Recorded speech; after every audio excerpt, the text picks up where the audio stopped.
Welcome back to my channel at The Movie Optimist, where I try and find the silver linings in even the worst of films. Tonight, I just got done watching the newest film, I Know What You Did Last Summer, which isn't a reboot, it's actually a sequel to the first two films, and yes, I know, there was a third in this franchise after the ones with Jennifer Love Hewitt and Freddie Prinze Jr., but it didn't have the original cast, so I'm not really going to count that. In this film, we follow a new group of teenagers where right in the beginning of this film, just like the original one, they accidentally caused the death of a man, and instead of staying at the scene of the crime when the cops show up, they flee because they're afraid of going to jail. Exactly a year later, where they all have kind of pretty much forgotten about it, a killer with a fishhook, rain jacket, and rain boots shows up to start picking them off one by one as an act of revenge for causing the whole thing 1 year prior. If that sounds familiar, it's because it's the exact same thing as the first one. It even happens on the exact same road as the first one, with the car on like that windy road where the accident happens. It's literally a carbon copy of the first one, but the first one didn't have nostalgia to rely on, so it just had to be a genuinely good movie, whereas in this one, it had a pretty great crutch to lean on with the fact that they were bringing back Jennifer Love Hewitt and Freddie Prinze Jr. This movie had a lot of nostalgia to rely on. It was like watching Michael Keaton come back as Batman one more time in The Flash. It's like watching Logan come back in Deadpool and Wolverine. It's like watching Tom Cruise come back in Top Gun Maverick. It's like watching Sydney come back in the Scream reboot. It's fun to see these characters that at least people from my generation grew up absolutely loving. I love those first two films. They are flawed. They are not fantastic perfections of horror films, but they were so iconic and a staple in my childhood that anytime Freddie Prinze Jr. and Jennifer Love Hewitt were on screen, I was having a blast. But then there's the rest of this movie.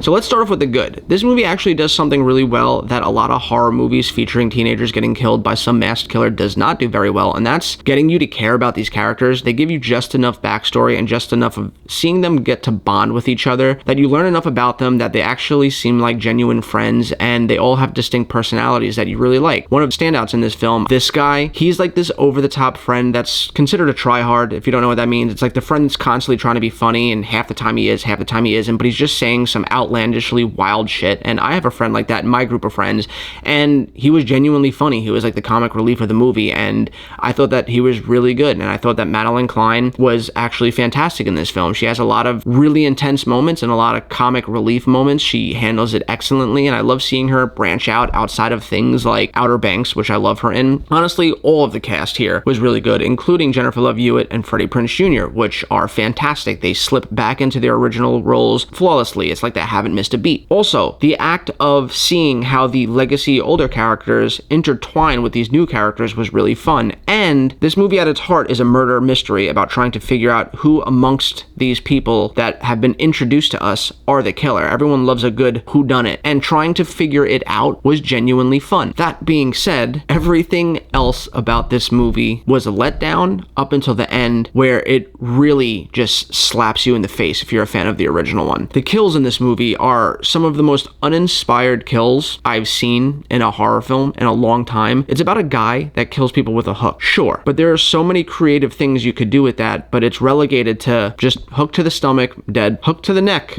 dead. Like, we haven't seen that a million other times. There's nothing unique about the kills here. There's also no tension in this film. They try to build tension with, like, you know, situations where some of the characters are walking down dark hallways and you know the killer's somewhere around and he's gonna pop up out of nowhere at one point and give you a jump scare, but it just doesn't happen. It's just very lazy tension, and it doesn't work. It's not earned, and when it does happen, it's like, I saw that coming. It just didn't feel scary. I was never once on the edge of my seat in this film. I always knew exactly when something was gonna happen, so it's not scary, and it doesn't have creative kills. On top of that, this movie also suffers from the logic issues that a lot of horror movies have, where they need to get people into certain situations where they're alone so that they could get killed or get chased by the killer. But it's like, not for nothing, if I was this group of friends and I knew a killer was after me, I would not separate, ever. Strength in numbers. That's like the biggest takeaway from any horror situation, is it's a lot harder for this guy to pick us off if there's 8 of us as opposed to if there's 1 of us. But no, instead, we're gonna have characters that just witness their friend die, go, you know what,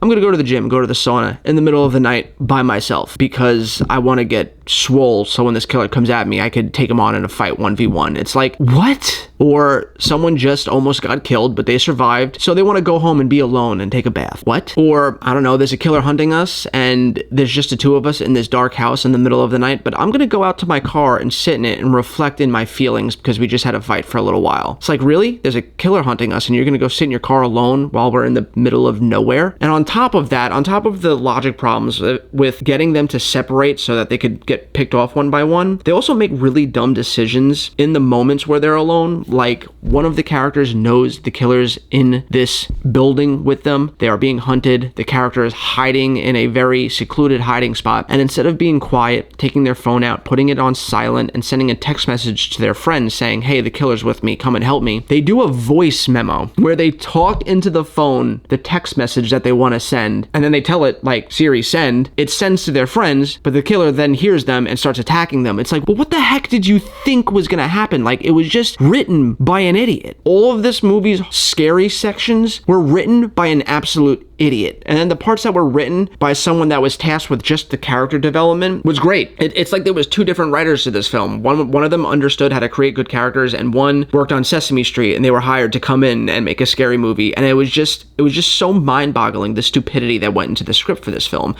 But again, this movie was saved from being an absolute train wreck from the fact that the legacy characters were coming back, and I was so interested in seeing what they were going to do with them. And then the reveal of who the killer in this movie happens, and it was so egregious and unbelievable, and I was like, there's no way. There's absolutely no way that that's what it is. There has to be more to it. And lo and behold, there is more to it. And the more to it is the thing that spits in your face as a fan of the original, and just absolutely made me walk out of this film mad, actually. I was really mad that it's like, I've been a fan of this franchise since 1997, and you just took all of those years, the 30 years that I've been a fan, and now have made me no longer a fan because it was all for nothing. And that's just really disappointing that whoever wrote this thought that this was a good idea to bring these new characters down this certain path, because it's just such a disservice to, like I said, everything that came before it. So at the end of the day, I did like the new characters. I thought they were fun to watch. And the movie does do a really good job at recapturing the 90s and early 2000s. Like, the movie is shot in a way that feels like you're watching one of those movies again, and the chemistry between these people feel like chemistries